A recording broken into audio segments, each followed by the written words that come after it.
이 시간 우리 하나님 말씀 받겠습니다. 이 복된 시간 하나님께서 주시는 말씀은 마태복음 13장 53절부터 58절까지입니다.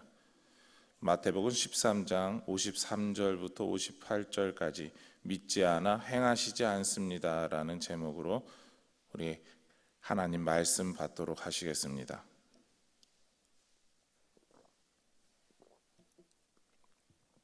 마태복음 13장 53절부터 58절까지 말씀 같이 한 절씩 교독하도록 하시겠습니다. 예수께서 이 모든 비유를 마치신 후에 그곳을 떠나서 고향으로 돌아가사 그들의 회당에서 가르치시니 그들이 놀라 이르되 이 사람의 이 지혜와 이런 능력이 어디서 났느냐? 이는 그 목수의 아들이 아니냐? 그 어머니는 마리아, 그 형제들은 야고보, 요한, 시몬, 유다라 하지 않느냐? 그 너희들은 다 우리와 함께 있지 아니하냐? 그런즉 이 사람의 이 모든 것이 어디서 났느냐 하고 예수를 배척한지라. 예수께서 그들에게 말씀하시되 선지자가 자기 고향과 자기 집 외에서는 존경을 받지 않음이 없느니라 하시고 그들이 믿지 않음으로 말미암아 거기서 많은 능력을 행하지 아니하시니라. 아멘. 예수님께서는 비유로 사람들에게 가르침을 주셨습니다. 사람들은 예수님의 가르침을 곧장 이해할 수 없음에도 또한 다시 되새겨도 받아들일 수 없음에도 예수님의 가르침을 듣기 위해서 모였습니다. 예수님의 비유를 통한 가르침에 대해 제자들조차 왜 무리들에게 이렇게 가르칩니까? 라고 물을 만큼 이해가 되지 않았던 일들이었습니다. 그래도 예수님은 제자들만을 위해서 하나님께서 허락해 주셨기 때문에 제자들에게 비유를 통해서 말씀을 증거하고 있다라고 설명해 주셨고 그리고 그 비유에 대한 또한 해석까지도 들려주셨습니다. 예수님이 이렇게 비유를 계속해서 사람들에게 가르치시고 무리들에게 가르치신 이후에 그 모든 사역을 마무리하시며 이제 고향인 나사렛으로 돌아오셨습니다. 나사렛의 회당에서 예수님은 계속해서 가르침을 주시게 되죠. 그런데 고향에서는 지금까지의 반응과 달랐습니다. 왜냐하면 무리들은 예수님의 가르침에 대해서 놀랐고 호기심을 보였고 어떠한 내용인지 알 수 없지만 권위를 가진 가르침이었다라고 생각하며 예수님의 가르침을 조금이라도 듣기 위해서 모였습니다. 그러나 이와 달리 고향의 그 사람들은 다른 반응을 보였습니다. 고향의 그 사람들이 놀라면서 보인 반응을 세 가지로 표현할 수가 있습니다. 첫 번째 반응은 어디서 이와 같은 지혜와 능력을 얻게 되었는가라는 것이죠. 마태복음 13장 54절 하반절을 보겠습니다. 이 사람의 이 지혜와 이런 능력이 어디서 났느냐? 사람들은 예수님에 대해 놀랐습니다. 예수님에 대해 이미 알고 있었기 때문이죠. 어려서부터 어떻게 자라왔는지 다 알았습니다. 그렇기 때문에 예수님이 가지고 있던 그런 학력들 그리고 하던 일과 능력에 대해서 잘 알았습니다. 이렇게도 잘 알고 있던 그 사람, 어쩌면 동네에서 친숙하게 이름을 불러가며 친하게 지냈던 그 사람들 알기에 너무나도 급변해버린 그 예수님을 보면서 그리고 갑자기 변해서 선지자이며 랍비라고 불리면서 돌아왔기 때문입니다. 이렇게 변한 모습을 본다면 어떤 사람들은 예수님께서 하나님이 주신 능력으로 저렇게 그 모든 일들을 행하고 다니시는 거구나라고 말할 수 있을 것입니다. 그런데 나사렛의 사람들은 대다수가 이런 예수님의 변화에 대해서 인정하지 않았고 그리고 받아들이지 않았습니다. 믿지 않았습니다. 두 번째 반응은 이 사람은 그 목수의 아들이다라는 것이었죠. 55절부터 56절 상반절까지의 이야기입니다. 이는 그 목수의 아들이 아니냐? 그 어머니는 마리아, 그 형제들은 야고보, 요셉, 시몬, 유다라 하지 않느냐? 그 누이들은 다 우리와 함께 있지 아니하냐? 사람들은 예수님의 아버지 요셉에 대해서 알았습니다. 우리가 요셉이라고 불리는 목수의 아들이라는 것을, 그 목수를 안다라는 것입니다. 어쩌면 예수님께서 육신의 아버지인 요셉의 일을 배워서 목수의 일을 하고 있었다라는 것도 사람들이 알고 있다라는 겁니다. 그래서 그 목수의 아들이다라고 사람들은 반응을 보이는 것이죠. 그만큼 예수님에 대해서 어떠한 일을 하고 있는지 알고 예수님의 집안에 대해서 속속들이 알고 있다라는 것입니다. 예수님의 어머니와 형제들과 누이들도 알고 있다라는 것이죠. 어떤 면에서는 그만큼 유명한 가족들이었고 어떤 면에서는 우리는 그만큼 친하다라고 하는 것을 드러내는 것일 겁니다. 그렇기에 회당에서 나사렛 사람들은 목수의 아들이 선지자가 되어서 랍비가 되어서 우리에게 말씀을 가르친다? 이거는 우리가 도저히 받아들일 수 없다라고 이야기를 하고 있는 것이죠. 그렇기 때문에 예수님의 가르침에 대해서 예수님이 행하시는 기적들에 대해서 부정적인 모습을 보이고 있는 것입니다. 세 번째 반응은 예수님께서 행하시는 가르침과 기적의 출처에 대해서 우리는 신뢰할 수 없다라는 것이죠. 56절 하반절입니다. 그런즉 이 사람의 이 모든 것이 어디서 났느냐? 예수님에 대해 잘 알고 있는 우리들은 이렇게 생각할 수 있습니다. 예수님께서는 하나님이시니까 이 모든 걸 알고 계시고 우리에게 들려주신다, 기적을 행하신다라고 말할 것입니다. 그러나 나사렛 사람들은 우리가 알고 있는 그 예수, 우리 어려서부터 알고 그 사람이 나와 같이 회당에서 공부했고 나와 비슷한 시기에 성인식까지 치렀다라고 주장할 수 있는 그 사람들의 입장에서는 무엇입니까? 예수님이 어디서 다른 거 배운 적이 없는데 그 가르침이 무엇고 저 기적이 무엇이냐, 나는 받아들일 수 없다라고 말하는 것이죠. 예수님에 대해 놀랐던 그들의 반응을 한마디로 57절에서 이렇게 정리하고 있습니다. 예수를 배척한지라. 예수님을 받아들이지 않는다라는 겁니다. 예수님의 가르침과 그 기적들에 대해서 거절하고 거부한다는 것이죠. 가르침을 주시고자 하지만 믿지 않겠다라고 하는 것이고, 기적을 행하시고자 하지만 무엇입니까? 아픈 사람들이 오지 않는다라는 겁니다. 이러한 나사렛 사람들의 반응 때문에 예수님의 고향에서의 사역은 힘든 일이었습니다. 58절을 보게 되면 그들이 믿지 않음으로 말미암아 거기서 많은 능력을 행하시지 아니하시니라. 우리가 받은 말씀에서 나사렛 사람들은 예수님을 믿지 않았다라고 말하고 있습니다. 그렇기 때문에, 믿지 않았기 때문에 예수님도 기적을 행하실 수 없었다라는 것이죠. 예수님이 가르침을 주실 수도 없었고 능력을 나타내실 수 없었다라는 것입니다. 그렇습니다. 예수님에 대해서 잘 아니까 예수님께서 그런 가르침을 주시고 그런 기적들을 행하신다, 우리는 믿을 수 없다라는 것입니다. 오늘 우리가 받은 말씀은 다른 복음서들과도 이렇게 비교해 볼 수 있지만 저는 오늘 13장 전체에서 같이 한번 생각해 보고자 합니다.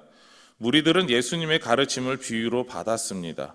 이들은 예수님의 가르침에 특별한 것이 있다고 생각하고 예수님의 가르침 받기를 원했습니다. 예수님을 따라가서 기적 베푸는 것을 보고 예수님의 기적을 심각하게 받아들이고 신비하게 받아들이고 놀라운 일이다라고 하면서 기뻐했습니다. 그러나 정작 그들은 예수님께서 왜 그러한 기적들을 행하시는지 알지 못했습니다. 그리고 또한 예수님께서 들려주시는 가르침에 들어있는 그 비유들의 의미에 대해서 알지 못했습니다. 그래서 무리들은 선지자가 예언한 그 메시아, 그리스도, 그 예수다라고 하는 것을 알지 못했습니다. 하나님께서 그들이 알 수 있는 것을 그들이 보아도 보지 못하고 들어도 듣지 못하게 만드셨기 때문입니다. 나사렛 사람들은 어떻습니까? 그 사람들은 예수님의 가르침과 병고침 등의 기적을 받지 못했습니다. 심지어 거절했습니다. 왜 그렇습니까? 믿지 못해서라는 거죠. 우리는 믿지 못하겠다라는 겁니다. 그 사람들은 선지자인 예수님을 환영하지 못했습니다. 이러한 모습은 구약의 이스라엘 백성들이 자신들의 고향에서 선지자들을 환영하지 못했던 모습과 동일한 모습이었다라는 것이죠. 이 모든 것은 이사야 선지자의 예언에 대한 마태의 평가에서 나올 수 있다라고 볼 수가 있는데요. 앞서 보았던 15절 하반절입니다. 이는 눈으로 보고 귀로 듣고 마음으로 깨달아 돌이켜 내게 고침을 받을까 두려워함이라 하였느니라. 하나님께서는 어떻게 하셨습니까? 그 사람들이라고 불리는 나사렛인들과 그 무리들이라고 불리는 대다수의 유대인들에게 동일한 내용으로 말씀하고 계시는 겁니다. 보아도 보지 못했고 들어도 듣지 못했고 그렇기 때문에 깨닫지 못해서 하나님으로부터 회개할 수 있는, 지금 현재 자신들이 지은 그 모든 죄악으로부터 떠날 수 있는 기회를 하나님께서 주시지 않았다라는 것이죠. 그래서 그 사람들은 예수님께서 들려주시는 가르침과 기적 믿기를 거부했다라는 겁니다. 우리는 우리의 믿음이 어디서 왔는지 때때로 생각하게 됩니다. 우리는 이렇게 생각할 수도 있습니다. 우리가 열심히 신앙생활 했으니까, 열심히 살아왔으니까 우리는 이러한 믿음을 가지고 있습니다라고 말하죠. 그리고 그 믿음을 통해서 오늘 말씀에 나왔던 나사렛 사람들, 그리고 13장 전체에서 나왔던 여러 유대인들, 특히 그 무리들이라고 표현되는 그 사람들이라고 표현되는 그들과 우리는 다르다라고 말합니다. 그러나 우리가 가지고 있는 믿음은 우리 스스로가 얻어낸 것이 아닙니다. 에베소서 2장 8절과 9절 말씀에 이렇게 말씀하고 계십니다. 너희는 그 은혜에 의하여 믿음으로 말미암아 구원을 받았으니 이것은 너희에게서 난 것이 아니요 하나님의 선물이라. 행위에서 난 것이 아니니 이는 누구든지 자랑하지 못하게 함이라. 우리가 갖고 있는 믿음, 그리고 계속해서 이 갖고 있는 그 믿음을 보일 수 있는 것, 그리고 이 믿음 때문에 우리가 구원을 받게 되는 것, 그 모든 것이 우리가 스스로 노력해서 우리가 잘났기 때문에, 우리가 가진 무엇 때문에 받는 것이 아니다라는 것입니다. 오직 하나님의 은혜 때문에 가능하다라고 말씀하고 있는 것이죠. 오직 하나님의 은혜 때문에, 하나님께서 저와 여러분에게 주시고자 했기 때문에 받아서 누릴 수 있는 것이다라는 것입니다. 이것을 기억하셔야 됩니다. 우리가 예수님을 통한 구원을 믿고 받아들이고 확신에 거하는 것, 그 모든 것이 우리의 노력입니까? 아닙니다. 하나님의 은혜라는 것입니다. 그리고 우리가 오늘 받은 말씀에서 더 나아가 13장 전체는 하나님 나라인 천국은 하나님께서 주신 믿음으로만 믿을 수 있음을 말합니다. 그리고 그것을 믿는 사람들에게만 하나님께서 능력을 행해 주신다라는 것이죠. 기적을 보게 됩니다. 예수님의 가르침을 듣게 됩니다. 그러나 그것이 우리에게 주시는 천국의 복음일 줄 모르는 사람들은 그냥 좋은 이야기이고 그냥 놀라운 일들을 행하신다라고만 보게 됩니다. 오늘날에도 그 비슷한 사람들을 보지 않습니까? 우리가 교회에서 설교 말씀을 듣고 그 말씀 가운데 우리가 내가 하나님 뜻대로 살지 못하였습니다라고 생각하면서 그것을 고백하면서 우리는 주님 앞에 나아갑니다. 그런데 세상 사람들은 어떻습니까? 아직도 예수를 그리스도를 영접하지 못한 사람들은 어떻습니까? 단지 좋은 말씀이구나, 착하게 살라고 하는 거구나, 그냥 저렇게 살면 되는 거구나, 그 정도만 듣고 말아버립니다. 왜 그렇습니까? 그들에게는 진정으로 믿음으로 들을 수 있는 귀가 주어지지 않았기 때문입니다. 하나님께서 주시는 믿음이 없기 때문에 그 믿음의 복음의 말씀을 듣고 나아갈 수 있는 방법이 없기 때문입니다. 기적을 보아도 그것이 기적인지 모르고 그냥 단지 우연히 이런 놀라운 일이 일어났을 뿐이다라고 고백하고 마는 것이죠. 그렇습니다. 저와 여러분이 주님 앞에서 예수 그리스도를 구주로 믿고 영접하고 우리가 복음 앞에 온전히 설 수 있는 것은 무엇입니까? 하나님께서 주신 믿음 때문입니다. 그렇기 때문에 우리는 믿음이라고 하는 귀한 선물을, 그 열쇠를 가지고 있는 사람들입니다. 하나님의 은혜로 받은 것이죠. 오늘 예수님의 가르침에 대해 그 사람들, 나사렛 사람들은 믿지 않았습니다. 그것은 그들에게 하나님께서 믿음을 주시지 않았기 때문입니다. 하나님께서 주신 믿음을 가진 사람들만 믿음이라는 열쇠로 문을 열고 믿음의 기쁨을 누리게 하셨기 때문입니다. 우리가 가진 믿음이 이와 같이 귀한 것입니다. 내가 노력해서 받는 것이 아니라 하나님께서 우리를 위해서, 우리 한 사람 한 사람을 위해서 주신 선물이기 때문입니다. 오늘 주일을 보내면서 우리에게 주신 믿음을 생각하면서 감사하시기를 바랍니다. 우리에게 믿음을 주신 하나님께 감사하면서 그 행복한 예배의 자리로 나아가서 우리가 그 예배 가운데 더욱더 하나님께 영광 올려드리며 기뻐하며, 그리고 또한 하나님 뜻대로 정말 거룩하게 살기를 다짐하는 그런 오늘 하루의 삶이 되기를 소망하며 축원합니다. 이 시간 오늘 우리 같이 기도의 제목을 같이 함께 읽도록 하겠습니다. 우리에게 믿음이란 열쇠를 주신 하나님의 은혜에 감사드립니다. 우리가 은혜 안에서 예수를 구주로 고백하면서 기쁘게 살아가게 하옵소서. 기도하시겠습니다. 하나님 감사합니다. 아버지 하나님, 우리가 날마다 하나님의 사랑 가운데 살고 있습니다. 은혜 가운데 살고 있습니다를 고백합니다. 왜냐하면 우리에게 주신 그 모든 것, 아버지 하나님, 주님께서 우리를 사랑하시고 그 복음을, 그 구원의 능력을 우리에게 주셨습니다라고 말할 수 있는 믿음을 주셨기 때문입니다.